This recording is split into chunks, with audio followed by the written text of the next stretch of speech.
Welcome to another episode of SFAB, Science for Billion.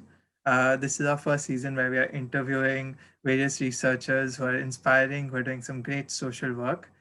We have with us for this episode today Indrani, Dr. Indrani. She's a PhD from IIT Bombay who did her undergrad from NIT, and she's been doing some excellent research in human computer interaction with Microsoft research. She's been there for about 15 years, 12 years in India, and 3 years, I think, abroad now, perhaps. And some of the work she's done for educating low literate users or creating interfaces for low literate users is excellent. And without further ado, I would like to get to what she's done and what we can sort of learn from this story and the inspiration behind it, and perhaps what we can take home from it.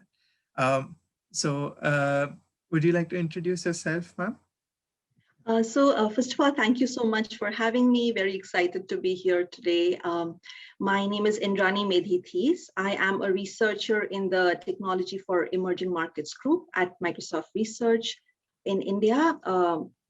So my background is in design, and most of the work that I've done over the years is around design of user interfaces for low literate and novice technology users. Yeah, excited to chat. Yes. So you say that you've come from an architecture background. I've read as well outside of this that you came from an architecture background. So how did you get into designing for low-income community and the two interfaces, technological interfaces from this architecture background? Yeah, I get asked this question quite often, actually. So I grew up in a family of educationists, legislators. My grandparents were freedom fighters in India's independence. So, I always knew that I wanted to do societal impact work.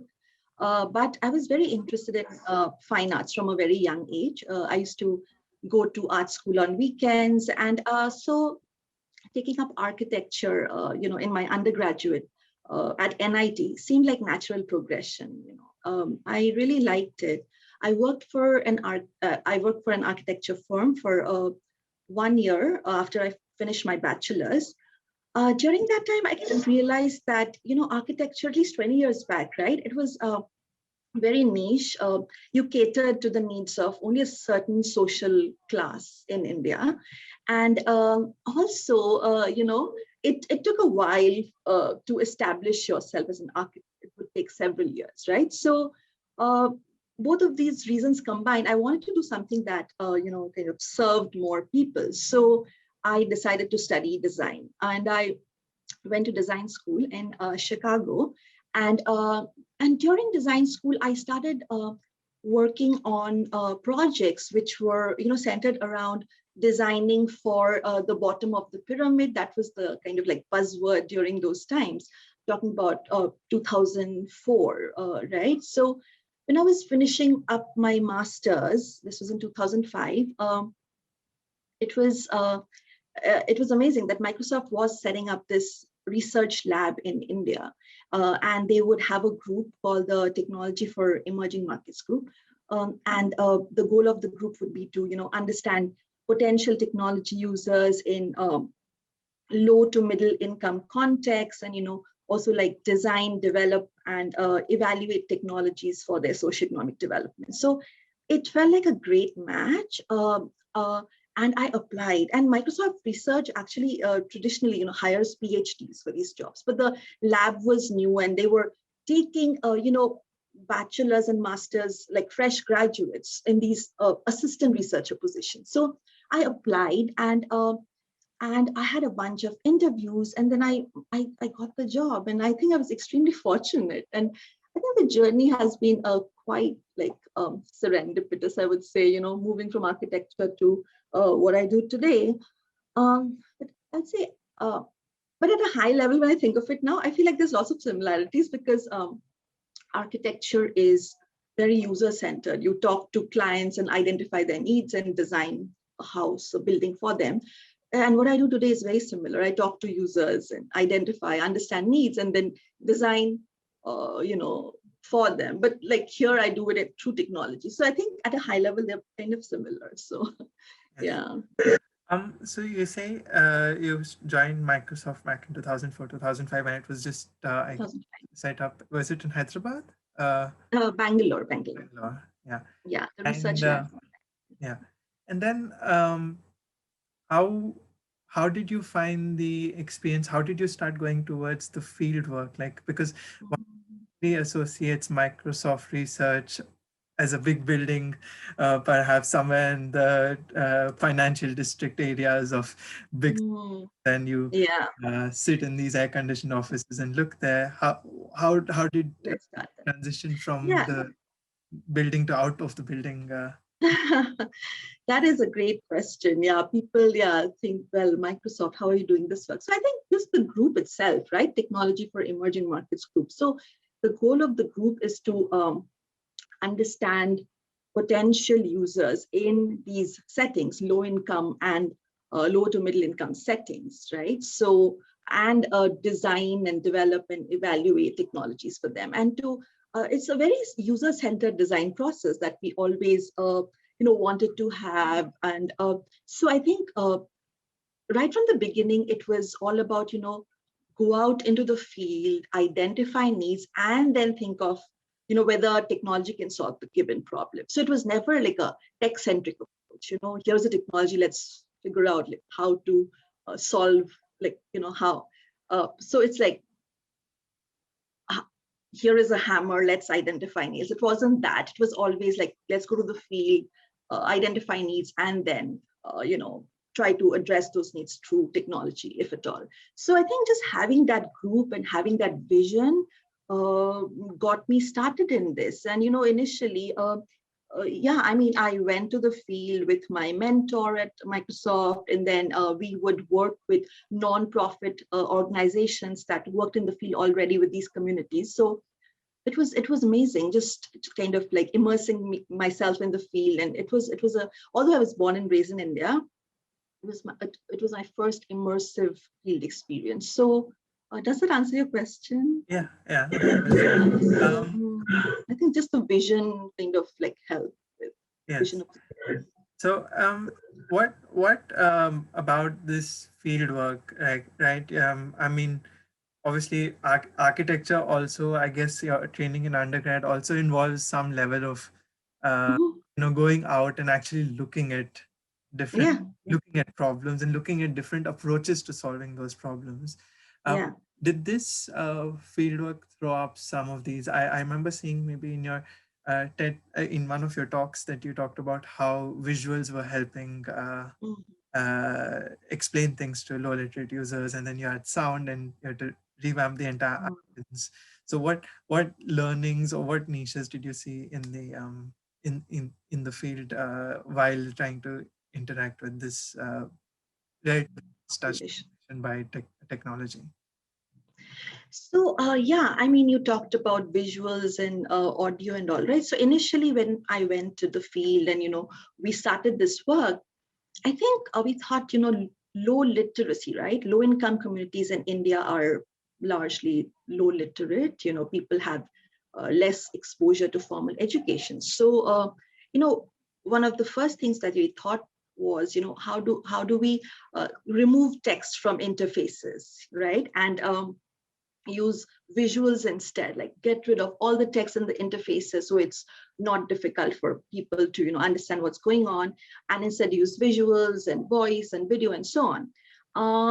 But over time we realized that low literacy was not just about the inability to read text, but it was correlated with many other cognitive issues. For example, the ability to think in terms of abstraction, or the ability to just pay attention to details in general, or lots of such things, right? So various cognitive issues. So that was kind of I mean, we would not never have figured that out if we did not do field work.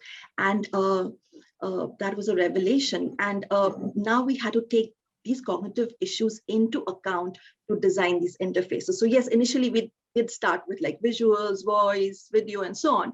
But then over time, we realized that non-literacy was much more complicated, and it brought up a set of deeper issues. And how do you address that and design around that? So, yeah.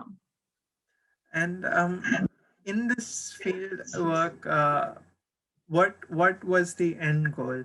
I mean, of course, one is to enable technology usage, but was there like an overall vision as to what this usage would enable people to do, and which part of it excited you in that? Mm-hmm.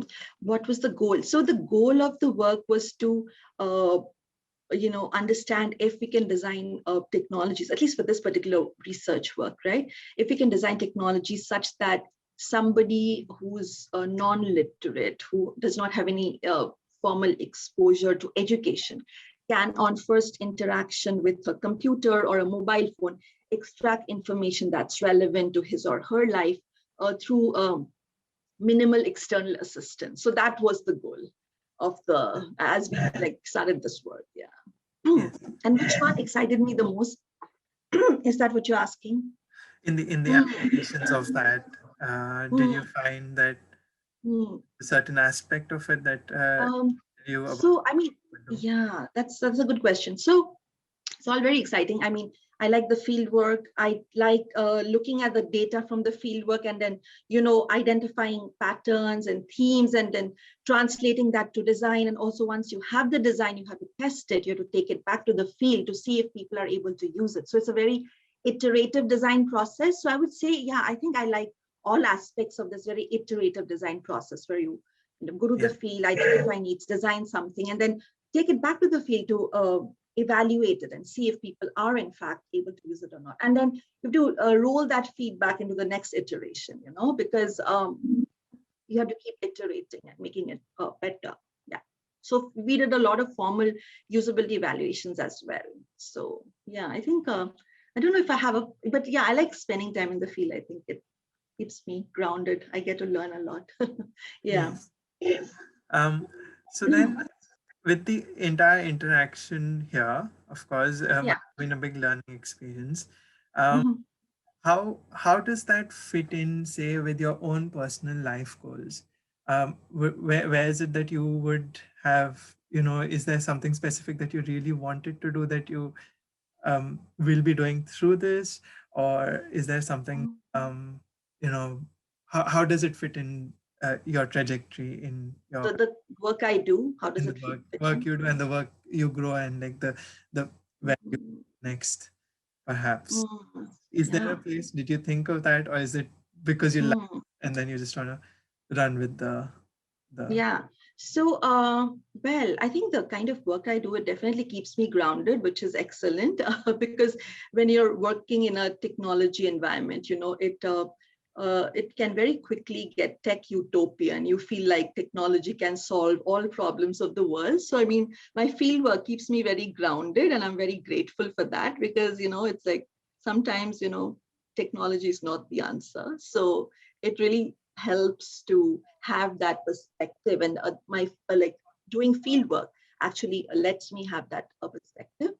Other than that, I think over time, yes, I've asked myself, like, what do I really care about? I think I deeply care about social justice, and I think I'm very fortunate to be in a space where I can do like work in this space, and uh, you know do work that I care about and I'm passionate about, and I actually get paid for it too. So I think, yeah, I feel very fortunate about that. But I think I care about, yeah, social justice, and yeah, the kind of work I do helps me move towards that goal. Yeah. yes.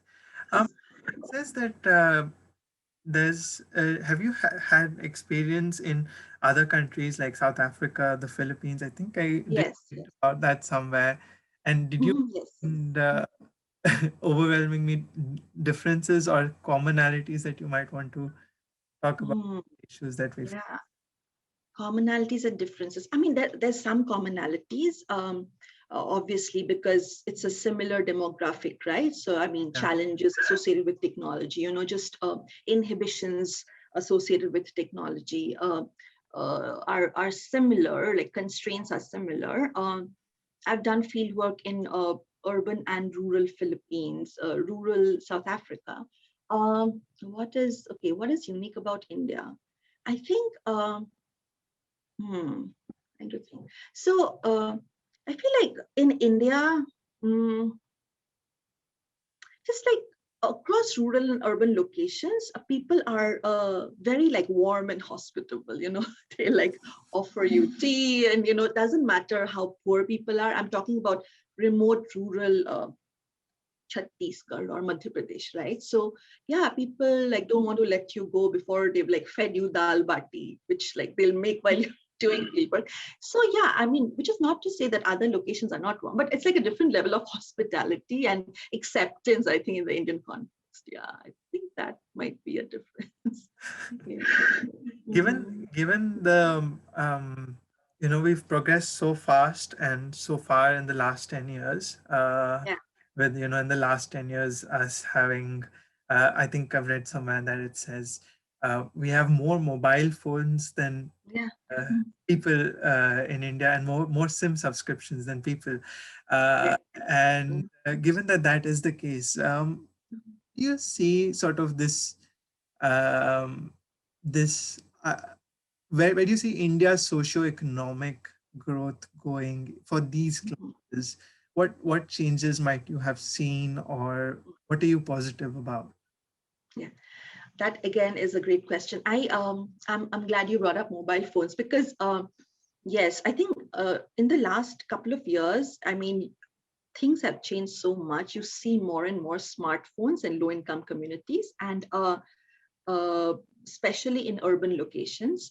In fact, recently we've started some research trying to understand, what are people doing with these smartphones, in a low income context, right? So we're doing interviews. In fact, because of COVID, we're doing remote interviews right now, but trying to understand what are people exactly doing with these smartphones, because there's a lot of anecdotal evidence about, oh, people are using smartphones, but what are they using them for? So some like early findings from this research, it seems that there's a lot of usage around entertainment and communication needs. For example, people are watching YouTube videos, right? People are, using WhatsApp to communicate using audio features. Like they'll send audio recording of WhatsApp or emojis, which is not like text heavy, right? People who are a little more literate, they might do like transliterated text, but otherwise like recording voice messages and so on. But overall, you see usage in communication needs and entertainment needs. But when it comes to more sort of instrumental applications, right? Banking, finance, health, education, people are not as experimental. They're more careful because so much is at stake. They have limited money. So, what if I lose the money when I use this application? It's like kind of like a black box. So, I think I think there's a lot of scope for research. Trying to understand how do we design for these instrumental applications, banking, financial inclusion, health, education, you know crowdsourcing, such that somebody who's low income, low literate can feel motivated and use these applications more. So overall, yeah, that's would be our take. It's just, there people are using these devices, but mostly around entertainment and communication needs. Yes. Is what we see. In this field change that you did from architecture, right? And then you went on to do a PhD in a different field, presumably, like quite different in Interaction design, yeah. yeah, quite different in terms of perhaps the content, like the core content. Uh, Hmm. uh, so, did you find what were the challenges you found in like in the PhD entry? Did you find any challenges while entering into the PhD as well? Because Hmm. sometimes courses in India do require Hmm. strict adherence Challenge. to Hmm. certain So subjects. yeah, so well, so I started my PhD in 2008. So I had worked at Microsoft Research for Yes. a bit, and that was super helpful because I mean, I had exposure to research, right? In fact, the reason I wanted to do a PhD was because I liked research. I'm like, I love research. I want to be a researcher. So to be a researcher, you have to get a PhD. Just like because research, a PhD helps you figure out the right questions to ask as a researcher. So the exposure to research was helpful. So I had worked for 2-3 years before I started on my PhD. What were the challenges? Well, I don't know if there were any challenges because I think it really. Uh, so I did my PhD from IIT Bombay, and I was also working. So I did my PhD while working in Bangalore in MSR India, and Bombay, Bangalore, 1 hour by flight. And also, I think it was great because the field was very in close proximity. I did not have to travel like across oceans to get to the field. It was like close by. I could, do field work in Mysore or around Bangalore in different communities. So I think the field was really close, and also just this thing of I was doing it in IIT Bombay at the same time I had I was working at Microsoft Research. So this like academic and industrial perspective, having both perspectives was really helpful. So yeah, I mean, of course, challenges were that like I was having to like balance both, and I was doing both simultaneously. So sometimes I would like come to Bangalore, and I would my PhD would go on the back burner because work would take over, and the challenges were more associated with doing two things at the same time. I would say, but at the same time, there were benefits as well. So I would say the benefits outweighed the challenges because I think it was great to have both of these perspectives and continue working while doing a PhD. Yes, I can imagine two things at the same time. Doing a PhD alone is quite a But that took a long time. Yeah, quite a sometimes challenge. I wonder. Sorry, go ahead. Sorry, yeah, it is quite a challenge because of the. I mean, perhaps you have to do equally as good as other PhDs in your specific PhD work, and then at the same time, do At least, yeah, at least I was aligned. I was like working yeah, the same area, right? So it was very aligned. So it was like completely different things that would have been very, very difficult. But because it was so aligned, I think it was it was helpful. So, is this something that's common, perhaps for the youngsters looking into this or wanting to do research, but at the same time work with with a stable sort of company and a stable area, right? Because Mhm. is this something common that you find becoming more of a trend with, say, Microsoft Research or with other companies that you might have interacted with, where they're helping people do PhD simultaneously and also in this field? Is that a model that you see coming across more? So actually, I will, since you asked me this question, I'll talk about we have this program. I mean, I'm not directly answering your question right away. I'll come to that. So we have this program called the Research Fellow Program at Microsoft Research India, which is quite unique. So it's a 2-year program. It is where we take, people who have just finished their bachelor's or their master's, and they get exposure for 2 years in research. They work closely with mentors. They're immersed in this research, world. And then most of them, at the end of 1 or 2 years, decide to go do a PhD. So in some ways, the Research Fellow program has really been a path for many of our alumni, right? The RF alumni to like find their way to do a PhD. So I think that is a unique program, and it's quite big actually. Now we have like 30, 40 research fellows, I think, which is very unique to the India lab.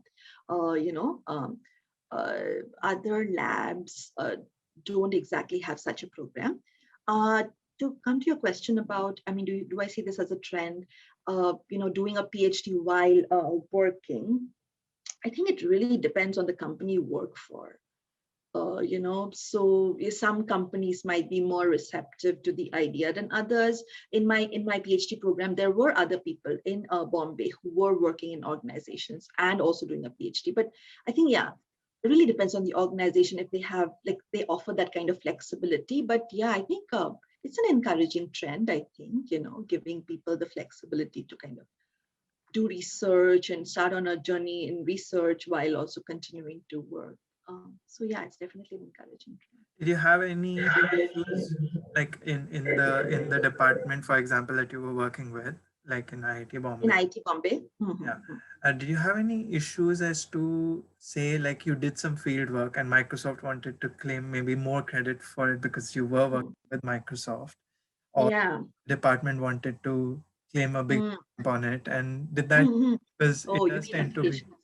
an issue Mm. between universities and Right. organizations. So, good question. So, I think one good thing about Microsoft Research as an organization was that we, anyways, publish our work and make Yeah. it available in the public domain, right? So, I have published uh, with affiliation as IIT Bombay, and Microsoft Research didn't have a problem because, like, the more the merrier. You know, my collaborators are at Microsoft Research. I have used my IIT Bombay affiliation, so yeah, that wasn't a problem. But no, I can see how it can be a problem. But just that we also care about research impact, and therefore we publish work, and we collaborate with people in academia, right? So that wasn't as much a constraint because I could use my IT Bombay affiliation, and I have. And this goes a really long way in breaking certain stereotypes, around Mhm. in Yeah. India. We in certain institutions in smaller cities, perhaps there's more bureaucracy and more, you know, Mm. lack of that willingness. But it does Mm. appear to be changing, and IIT Bombay Yes. is a Yes. prime example Yeah. of Yeah. not Yeah. having that. I mean, yes, I think I would have. I should have. Now that I think of it, I would have liked to spend more time in IIT Bombay. It's just that uh, I. It was amazing in the first semester. I lived in a hostel, and I felt like, oh, I was back in student life, and living on campus in a hostel was amazing. Now that I think of it, I wish I had spent more time in IIT Bombay, just like immersing myself in the context. I made some great friends. In the first year, especially, it was like I was in campus, but I wish I did more of that.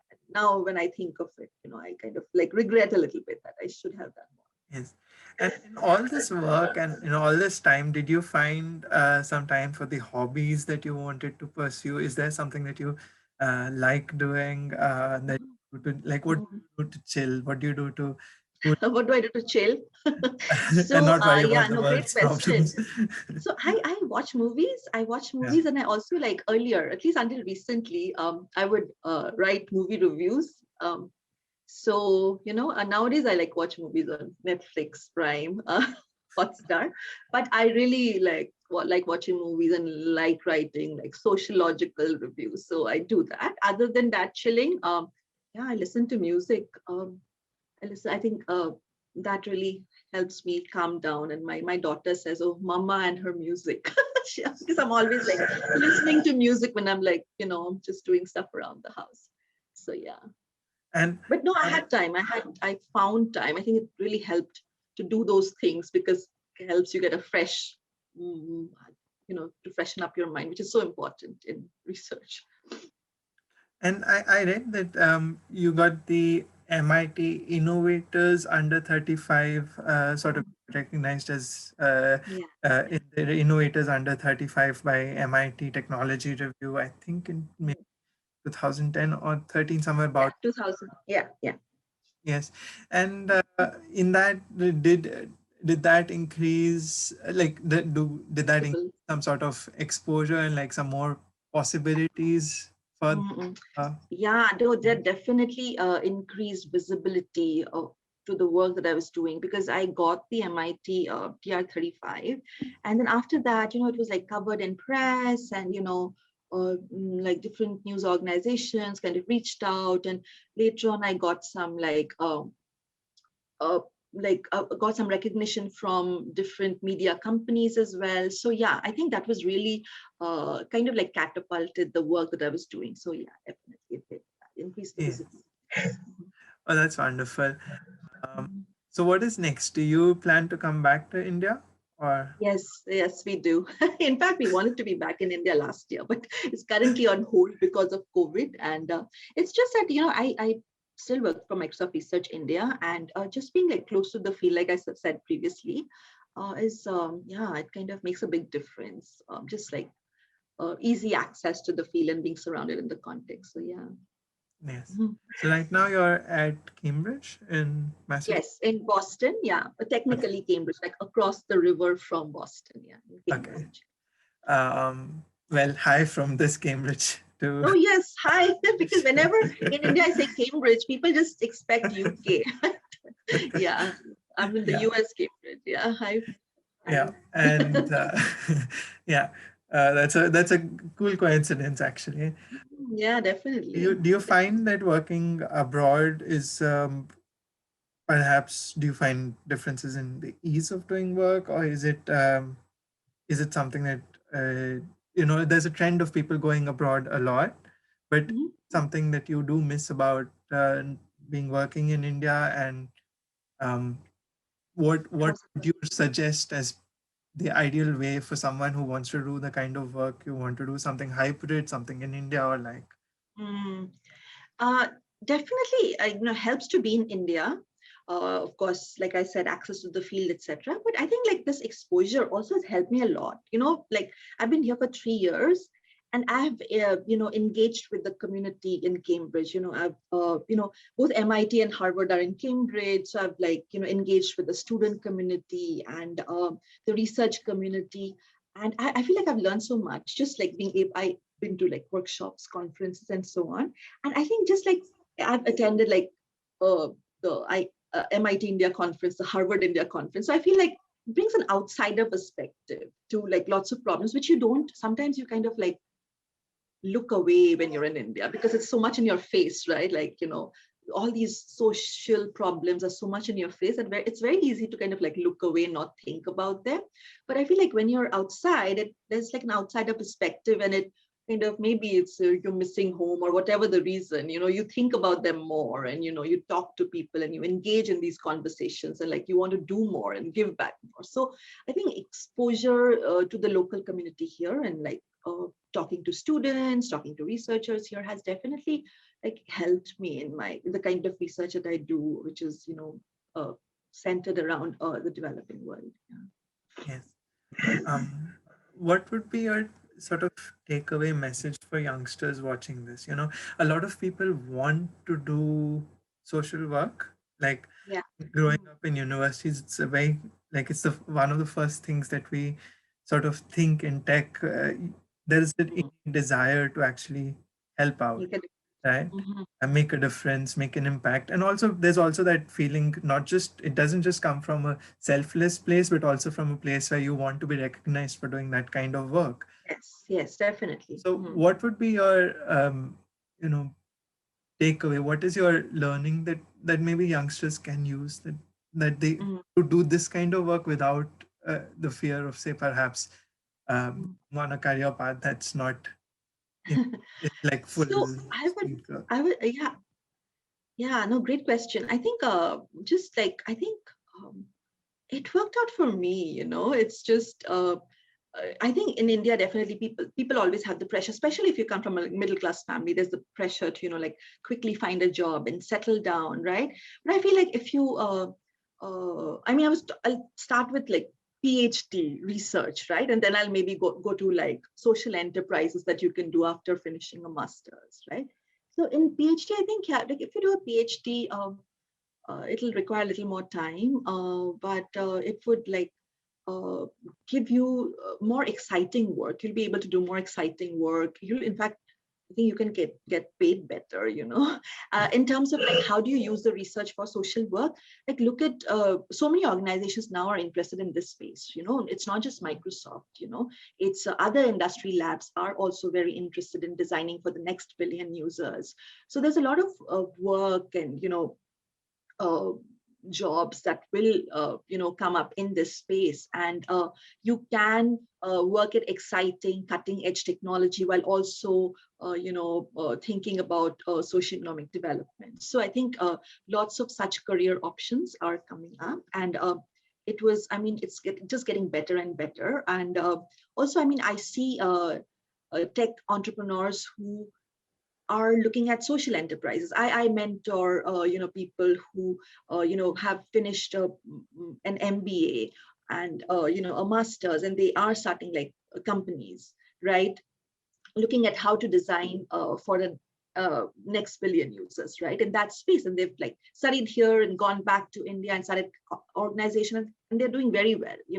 They've got funding, they've got recognition, they get talked about in the press. And I think what I would say is just like be on the lookout and like read about such uh, you know people or organizations, and just like, yeah, just like read. I think reading can be an excellent window to, identify these opportunities. And if possible, yeah, just like have uh, like role models, and I would say mentors. I think mentoring has really made a big difference for me. I mean, when I first finished my master's, right, I did not have research experience as such. And when I mean, now, like 15 years at Microsoft Research, I think the kind of mentoring I received really shaped me, like the kind of person I am, the things I want to do. I think just, and I now I like giving back. I like mentoring people. So I identify mentors, who will kind of like help you navigate this space. How do you do technology and do like cool cutting edge work at the same time, like give back to society and think about like tech for development. So ICTD is the space, Information Communication Technologies for Development. And there's a conference in this area called the ICTD conference. So yeah, just like look out for conferences in this space, and just, I would say, just read, and yeah. Does that answer your question? Yes. Talking about these conferences, like the first few conferences that I personally got to attend and like Yeah. attend if in a full-fledged manner, not just going around, is when I Mhm. started my PhD, perhaps Yeah. abroad. Uh, Mhm. and this idea of going to conferences as, say, a bachelor's student or a master's student in India is still like, catching on. People aren't Mhm. uh, getting there.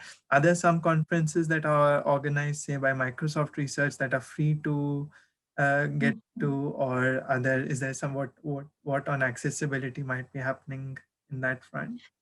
So yeah, I mean, there's like, for example, there's travel grants for people from developing regions, and like younger researchers who are just starting out. So yeah, many of these conferences have travel grants, and if you volunteer, you get.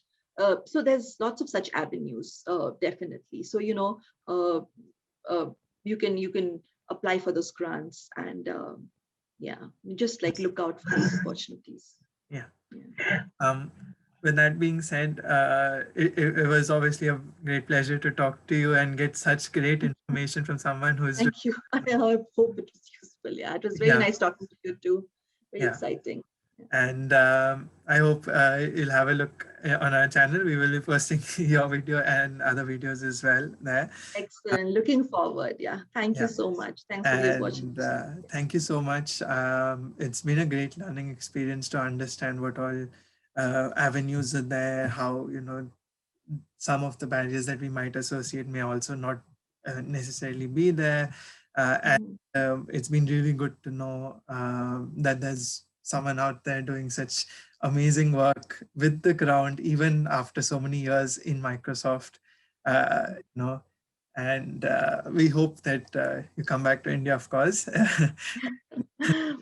No, I hope the same. Yeah, Yeah, all the definitely. I time. think the best thing about research, I would like to, repeat myself here, I guess, is that you get to work on exciting things that you're passionate about. So much intellectual freedom. That's the coolest thing about being in research, Yeah. problems that you care about, problems that are really like at the forefront of technology. So yeah, that's the most exciting part about being in research. So yes, please, yeah, think of And pursuing careers in research. yeah, and I will ask any enterprising youngsters out there, of course, with ma'am's permission, to probably contact you if they want some mentorship or some advice in that direction. Yes, yes, please, Uh, please. Yeah, yeah, yeah, and definitely. thank you for giving us this interview. We hope Thank we you. will be able to reach some youngsters out there, and thank you for joining us on